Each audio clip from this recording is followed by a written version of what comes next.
How are you guys? You getting hot? Yeah. I understand. Take a look at these pictures. There's another one there if you guys want to pick that up. That's what a real bull train would look like. That one is in South Dakota, up there in the Black Hills where they had the gold rush in '78. These light calves that we have here we're trying to train in these to drive, so we thought, well, we'd bring them and kind of show you a little bit about what it would take and how an oxen train would kind of be put together. And you can see we've got this top part on this called the yoke, and there's a big yoke behind you here. That's what a full-size set of oxen would use.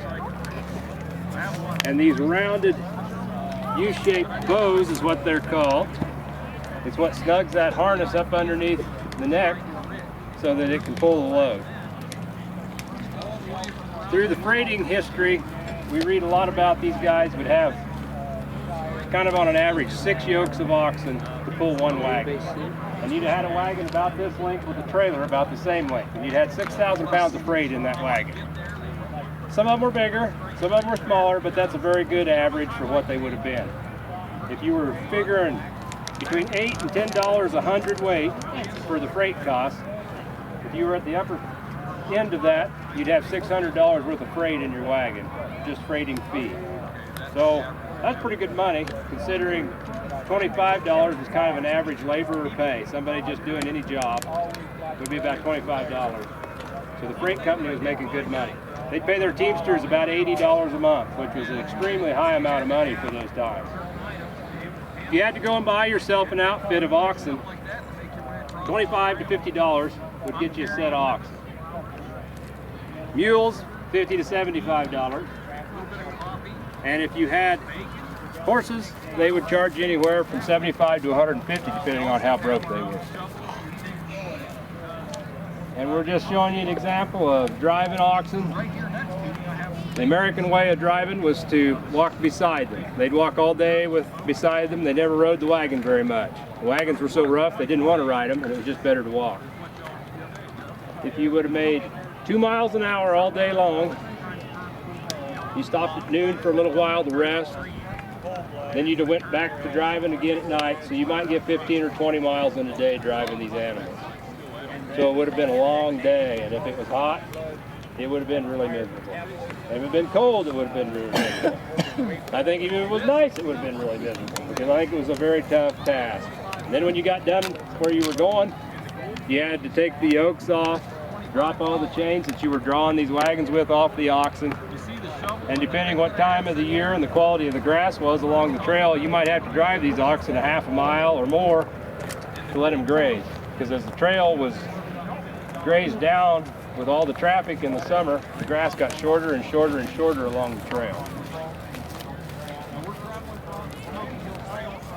A lot of the drovers carried a whip. Most of the pictures that you'll see, and in those pictures I passed around, there's some really good pictures of those guys leaning on their drover's whip. They needed a whip with quite a bit of length so they could reach the oxen in the front and the behind them, because if you had 6 sets of oxen in front of you, you'd be looking at 40 or 50 feet. So you had to have quite a bit of stretch so you could reach up, give them a tap here or there. Very seldom did they ever whip their oxen. A lot of the time they just use the cracking of the whip to just kind of drive them on. And I'll give you a little crack out of this whip here.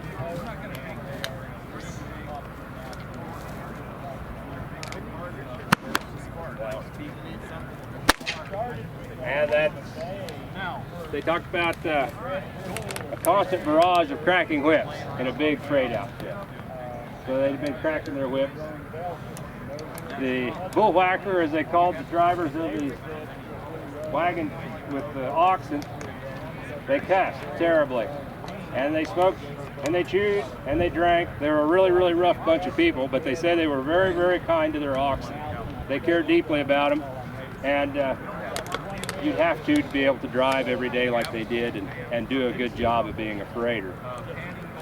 A lot of the time, when a freighter was out, you read about accounts of them carrying, they'd have a rifle of some kind with them, and some kind of a knife.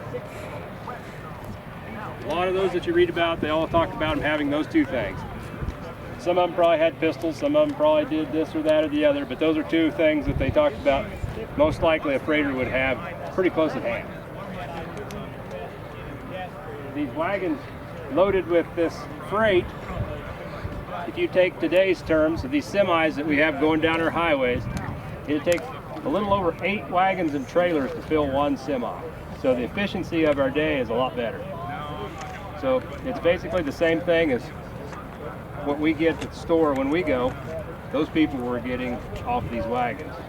And it was all part of what led to letting us be out here, is this expansion of the way. When they draw contracts, they bid for the contracts to haul the freight. Some of them were government contracts with the military. Some of them were for civilian use. You never knew exactly what you might have opportunity to haul. Question? Well, it breaks, this little piece right here breaks the speed of sound, and that's what makes the break and the noise. It breaks the speed of sound. Like a jet, I don't know if you guys know about breaking the sonic boom, that's what it is. A lot of wagons are red and green. Well, that was kind of the style of the 1900s. Wagons like this came way after all of the freighting and things like that happened. This is probably a turn of the century wagon. This wagon belonged to my great-grandpa. And those old wagons, a lot of them had no paint. They would have just been wood. Paint cost money back then, and they didn't want to spend the money.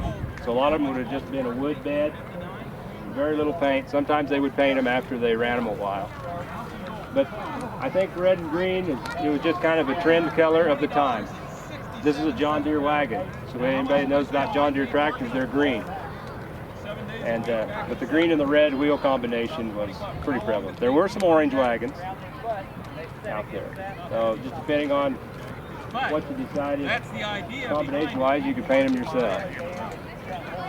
The other freight wagons would have been quite a lot bigger than these. Some of the wheels might have been 6 feet tall.